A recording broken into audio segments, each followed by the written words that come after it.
नमस्कार प्यारे साथियों, हम फिर से हाजिर हैं आपके समक्ष एक और ताज़ा वीडियो के साथ। उम्मीद है आप सब अच्छे होंगे। वीडियो को अच्छे से समझने के लिए बने रहिएगा वीडियो के शुरू से अंत तक। मैं अनुराग चिंपा स्वागत करता हूं आपका आपके अपने YouTube चैनल श्री राम अध्ययन मंत्रा में। सबसे पहले तो मेरे सभी YouTube साथियों को जन्माष्टमी की हार्दिक शुभकामनाएं। आज जन्माष्टमी है, खासा अच्छा दिन है आज का। तो साथियों अब शुरू करते हैं। अध्याय है गलता लोहा, शेखर जोशी द्वारा लिखा गया है। इसके 2 वीडियो अभी तक YouTube चैनल पे डाल दिए गए हैं और ये तीसरा वीडियो है। और शुरू करने जा रहे हैं दूसरे वीडियो से। तो मित्रों, मोहन उनका चहेता शिष्य था। यहाँ तक पढ़ लिया था कि उठाकर प्रार्थना शुरू करता था। तो इससे आगे का जो भी कुछ है वो हम इस तीसरे वीडियो में देखेंगे। तो पिछले वीडियो में यहाँ तक हम लोगों ने पढ़ लिया था कि मोहन उनका चहेता शिष्य था, पुरोहित खानदान का कुशाग्र बुद्धि का बालक, पढ़ने में ही नहीं गायन में भी बेजोड़। त्रिलोक सिंह मास्टर ने उसे पूरे स्कूल का मॉनिटर बना रखा था।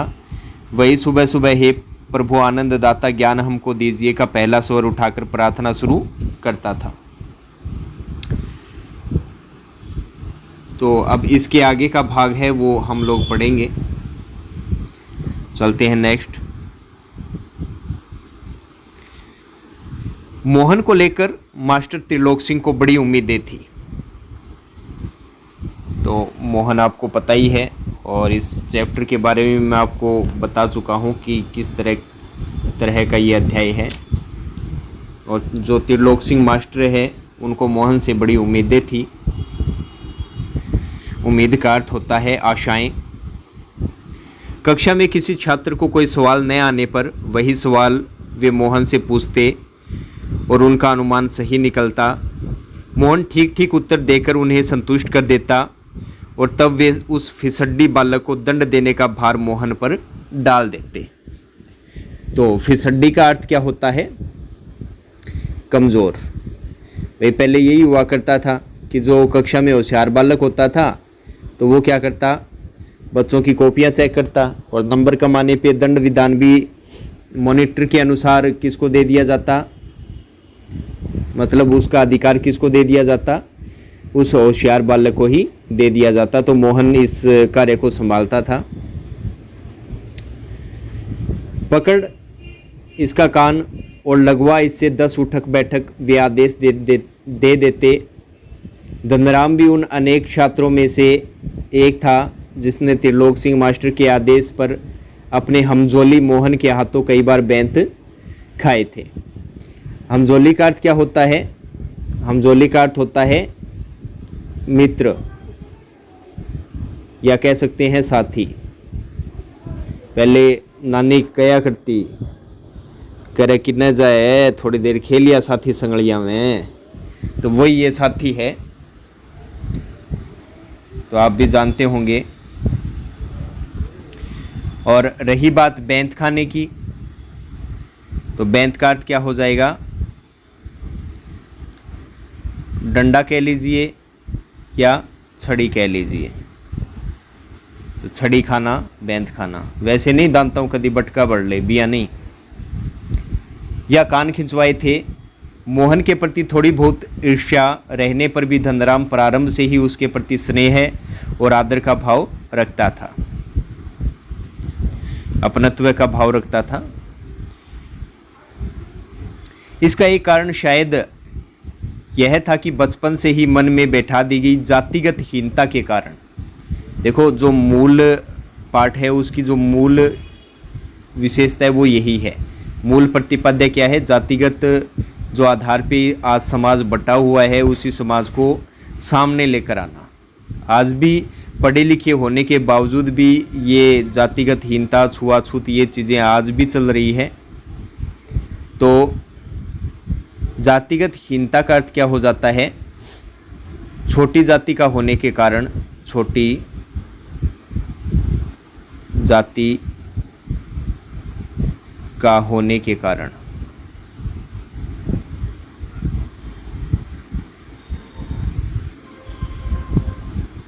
मन में उठने वाला हीनता का भाव। किसका भाव? हीनता का भाव। ये हो जाएगा इसका अर्थ। ठीक है। कई बार क्या होता है कि बड़े लोगों के सामने भाई हम ये सोचने लग जाते हैं यार कड़ मोटी तोप ही है, होवे कि मैं को नहीं, सब ये समाज के बंधन है जो बना दिए गए और उसी का पालन हम करते चले आ रहे हैं। आज बोलने का अधिकार है तो बोलना चाहिए। तो जातिगत हीनता के कारण धनराम ने कभी मोहन को अपना प्रतिद्वंदी नहीं समझा, बल्कि वह इसे मोहन का अधिकार ही समझता रहा। तो प्रतिद्वंदी का अर्थ क्या हो जाता है? होड़ करने वाला, होड़ करने वाला। बीच बीच में त्रिलोक सिंह मास्टर का यह कहना कि मोहन एक दिन बहुत बड़ा आदमी बनकर स्कूल का अर्थात विद्यालय का और उसका नाम ऊंचा करेगा, धनराम के लिए किसी और तरह से सोचने की गुंजाइश ही नहीं रखता था। कहने का तात्पर्य ये है कि कई बार विद्यालय में ऐसा होता है जैसे 30 या 40 विद्यार्थी बैठे हैं, अब कोई टीचर आके उनको ये बोल दे कि ना एगो ये अच्छो रिजल्ट होएगो, वही है नहीं आगे बढ़ेगो। अरे बाकी क्या करेगा? आप मोटिवेशन दे रहे हो उनको या उनके अंदर हीनता का भाव उत्पन्न कर रहे हो। शायद ऐसा ही धनराम के साथ हो रहा था। तो बाकी जो विद्यार्थी हैं वो ये सोचने लग जाते हैं कि हम तो कुछ कर ही नहीं रहे, हम तो कुछ कर ही नहीं पाते। तो ये चीज़ें आ जाती है समक्ष, और ऐसा करना कदाचित अध्यापक के लिए उपयुक्त नहीं होता। तो ऐसा कभी भी नहीं करना चाहिए। तो आगे, और धनराम वह गांव के दूसरे खेतीहर मतलब खेती करने वाले या मजदूर परिवारों के लड़कों की तरह किसी प्रकार तीसरे दर्जे तक ही स्कूल का मुँह देख पाया था। मतलब छोटी जाति को उस समय पढ़ने का अधिकार नहीं होता था।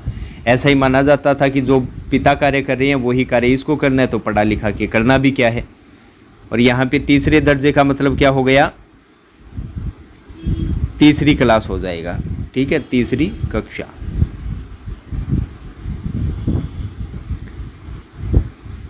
त्रिलोक सिंह मास्टर कभी कभार ही उस पर विशेष ध्यान देते थे। एक दिन अचानक ही उन्होंने पूछ लिया था, धनवा धनवा तेरा का पहाड़ा सुना तो चल खड़ा हो। बाहर एक का पहाड़ा तो 12 तक का पहाड़ा तो उसने किसी तरह याद कर लिया था, लेकिन 13 का ही पहाड़ा उसके लिए पहाड़ हो गया था। तो देख लो, बड़ी अच्छी लैंग्वेज का यहाँ प्रयोग किया गया है। तेरे एकम तेरे दूनी 24 उरी भैंस गई पानी में, तो तेरे एकम तेरे दूनी 24, और मैंने तो सुना था तेरे एकम तो 13 हुए और 13 दूनी हुए 26, और वो बतावे 24। तो तड़ा तो पड़ना ही आ। सटाक एक संटी उसकी पिंडलियों पर माँ साहब ने लगाई थी। माँ साहब यहाँ मास्टर साहब से अर्थ हो जाएगा। माँ साहब का अर्थ मास्टर साहब ने लगाई थी कि वह टूट गई। गुस्से में उन्होंने आदेश दिया, जा नाले से एक अच्छी मजबूत संटी तोड़ कर ला, फिर तुझे 13 का पहाड़ा याद कराता हूँ। तो पहले क्या होता था मित्रों कि जो मास्टर होता था, जो मतलब दंड का अधिकारी होता था, उससे ही संटे मंगवाते थे, छड़ी मंगवाते थे और फिर उसे ही मारते थे। और वो बेचारा लेकर भी आता था। बताओ, कोई काल को भी अपने साथ लेकर आता है क्या जानबूझकर? खैर, ये तो होना ही था। तो संटी का अर्थ क्या होता है? छड़ी। पहले यही होता था, अच्छे वृक्ष होते थे, ठीक है, विद्यालयों में, वहाँ से एक तड़ी तोड़ी एकदम मतलब अली अली लैप पड़ा अगला बोलते ही कोनी यार गरे और बता दे और कुट्टे। अरे आजकल की है कि वह पक्ष ले गया आ जाए जब वो टाबर भी स्वतंत्र हो जाए, जब वो पढ़ाई लिखाई इसी हो गया आजकल। खैर चलते हैं आगे।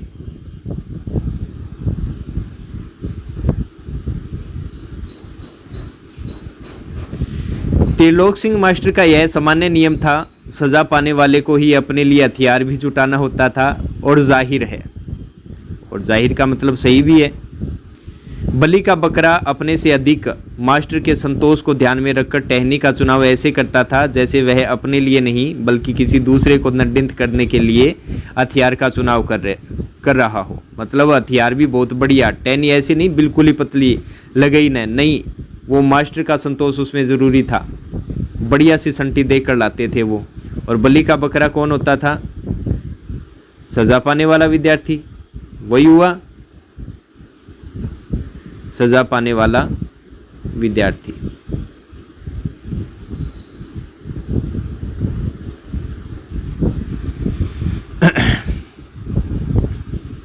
धनराम की मंद बुद्धि रही हो या मन में बैठा हुआ डर कि पूरे दिन घोटा लगाने पर भी उसे 13 का पहाड़ा याद नहीं हो पाया था। घोटा लगाना, गोट गोट के पीणो, कुंडी ले ले आप गए, मिर्च टींड सिर कालती की सारीर कोकरुस काकरुस गेर गए, किताब कितुब गेर गए, गोट के पीले तो याद को नहीं मेरे बरगेन। तो आई बात धनराम मई, कई गोटा लगाया जा, फिर पाछो याद देखे तो वो आगलो गायब, और आगलो याद करे तो पिछलो गायब।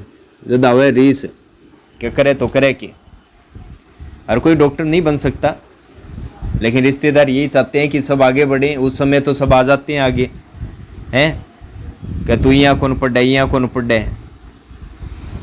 जद यहाँ कहे नहीं कि पैसा दे दो, जद क्या थोड़ी फीस बढ़ दिया, जब क्या एक कर कौन नहीं, फिर बैठा के आगे बढ़ ले। कोई मजबूत रिश्तेदार हो तो भाई आगे भी बढ़ा जा सकता है, लेकिन ये होने भी तो नहीं देते ना।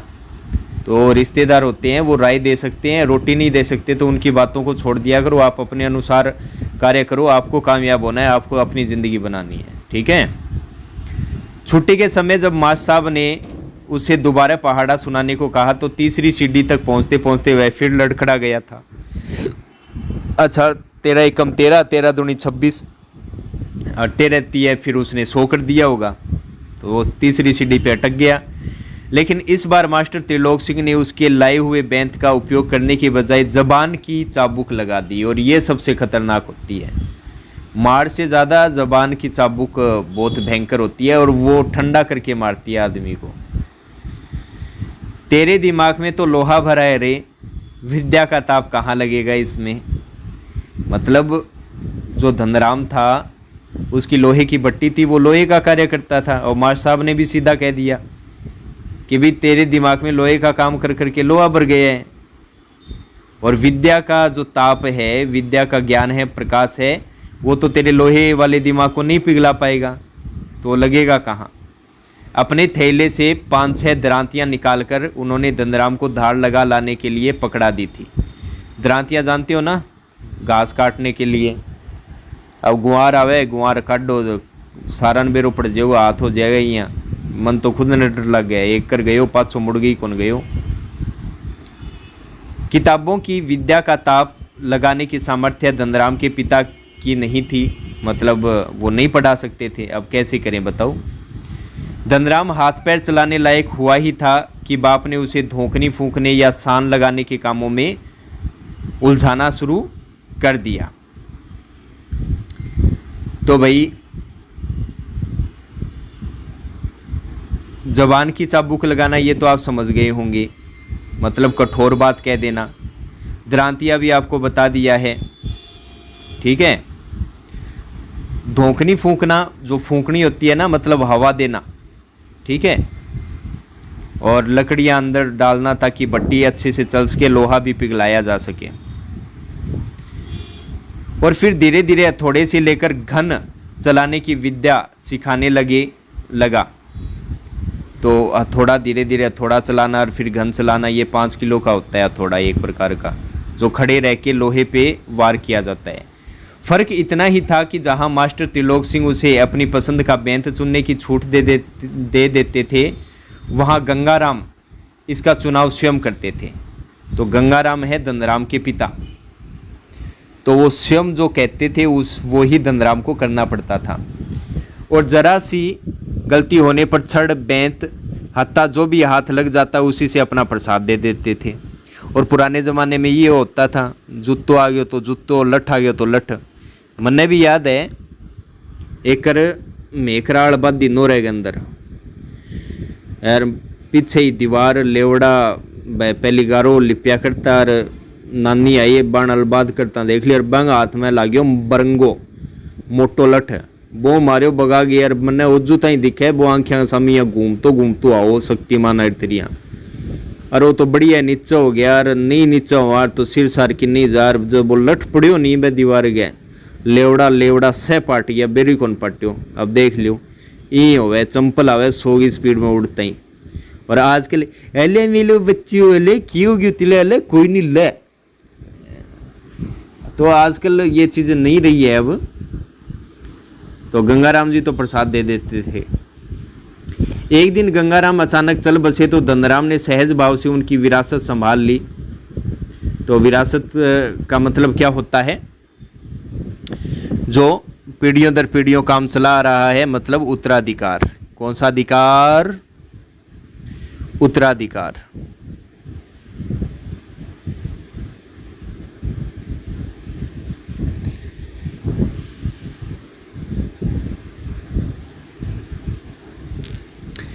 और पास पड़ोस के गांव वालों को याद नहीं रहा वे कब गंगाराम के ऑफर को धनराम का ऑफर कहने लगे थे। अब धीरे धीरे उनके पिता का नाम भूल गए थे और उसे अब धनराम का ऑफर कहने लगे थे। लेकिन ऑफर का अर्थ क्या होता है? लोहार की भट्टी। ये कैंसिल कीजिए, क्या होता है? लोहार की भट्टी। ठीक है।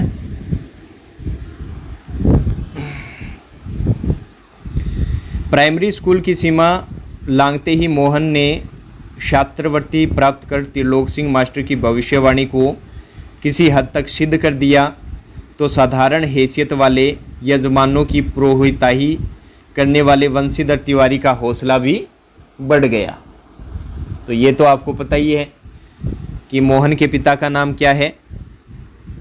वंशीधर तिवारी। और वो किसका काम किया करते थे? यजमानों का मतलब जो धार्मिक कार्य संपन्न करवाने वाले हैं, और पुरोहित जो धार्मिक कार्य संपन्न करते हैं।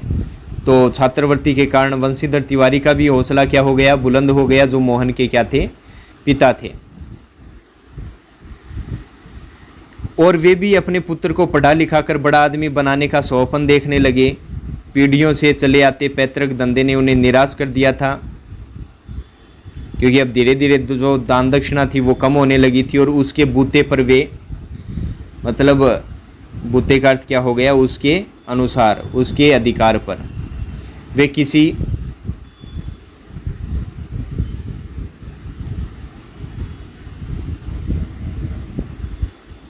किसी तरह परिवार का आधा पेट भर पाते थे।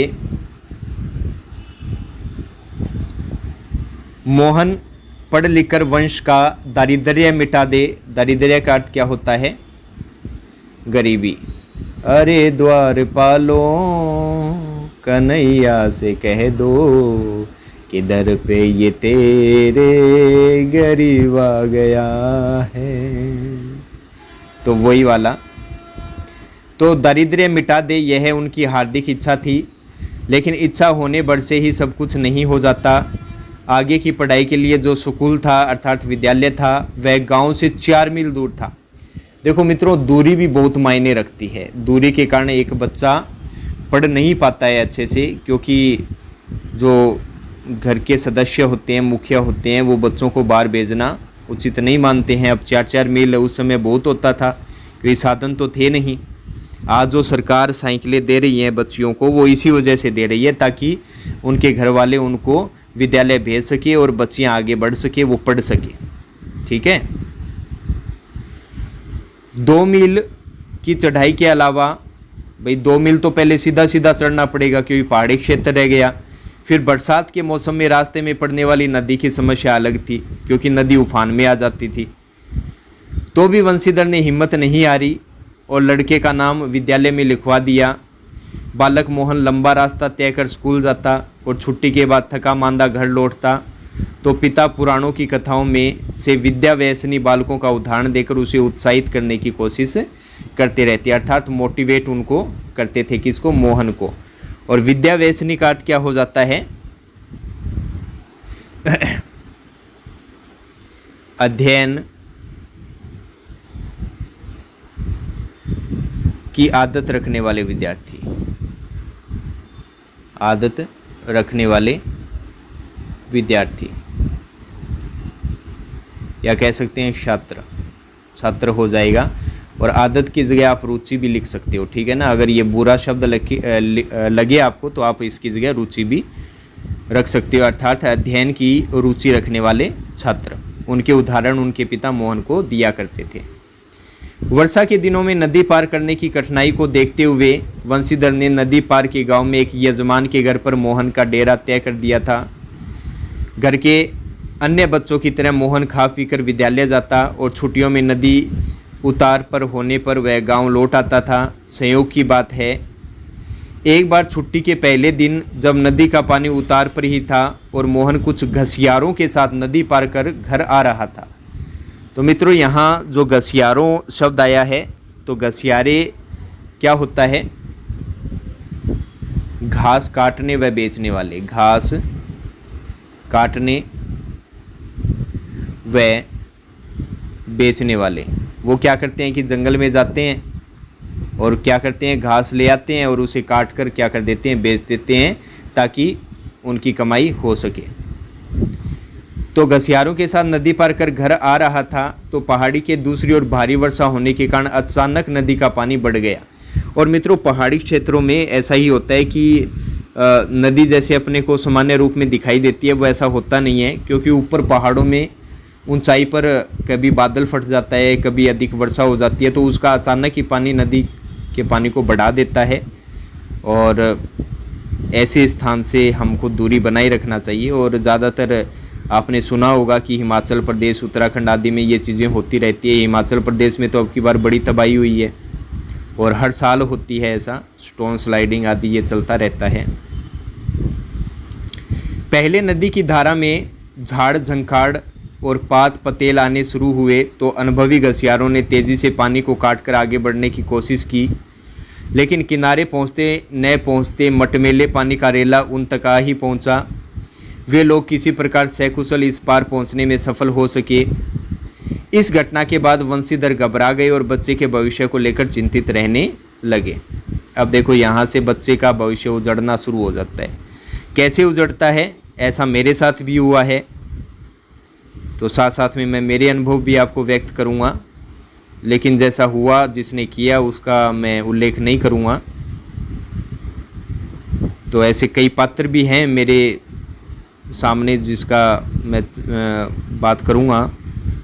तो ऐसा होता है, आप खुद हाँ भर देंगे इसको पढ़ने के बाद। तो डेरा तय करने का अर्थ हो जाता है रहने खाने की व्यवस्था करना। बिरादरी के एक संपन्न परिवार का, अच्छा, बिरादरी का मतलब तो यही हो गया अपनी जाति का। बिरादरी का अर्थ क्या हुआ? अपनी जाति का, ठीक है। बिरादरी के एक संपन्न परिवार का युवक रमेश उन दिनों लखनऊ से छुट्टियों में गांव आया हुआ था। युवक का नाम क्या है? रमेश, लखनऊ आया हुआ था छुट्टियों में। बातों बातों में वंशीधर ने मोहन की पढ़ाई के संबंध में उससे अपनी चिंता प्रकट की, तो उसने न केवल अपनी सहानुभूति जतलाई, अब देख लो, ये मीठी मीठी बातें करने वाले सहानुभूति भी जतलाते हैं, मतलब दुख के अंदर दुख व्यक्त करना, बल्कि उन्हें सुझाव दिया कि वे मोहन को उसके साथ ही लखनऊ भेज दें। घर में जहाँ 4 प्राणी हैं, एक और बढ़ जाने में कोई अंतर नहीं पड़ता, बल्कि बड़े शहर में रहकर वह अच्छी तरह पढ़ लिख सकेगा। तो अब यहीं से मोहन की दुर्गति होना शुरू हो जाएगा और उसका जो भविष्य है वो अब अधर में ही रहने वाला है। तो साथियों, यहाँ तक आपको भली प्रकार से समझ में आया होगा। तो इसी अध्याय का नेक्स्ट वीडियो आपको मिलेगा नेक्स्ट समय, जब भी वक्त मिलेगा हम लोगों को। तो आज के लिए इतना ही, मिलते हैं नेक्स्ट वीडियो में। तब तक के लिए श्री राम अध्ययन मंत्रा को विदा दीजिए। जय हिंद, वंदे मातरम साथियों। तो बस ये इतना याद रख लेना, यहाँ तक हो गया है, बाकी की आगे चर्चा कर लेंगे। तो एक बार फिर से जन्माष्टमी की हार्दिक शुभकामनाएं मेरे सभी साथियों को, मेरे सभी सहयोगियों को और मुझे आगे बढ़ाने वालों को। जय हिंद, वंदे मातरम साथियों।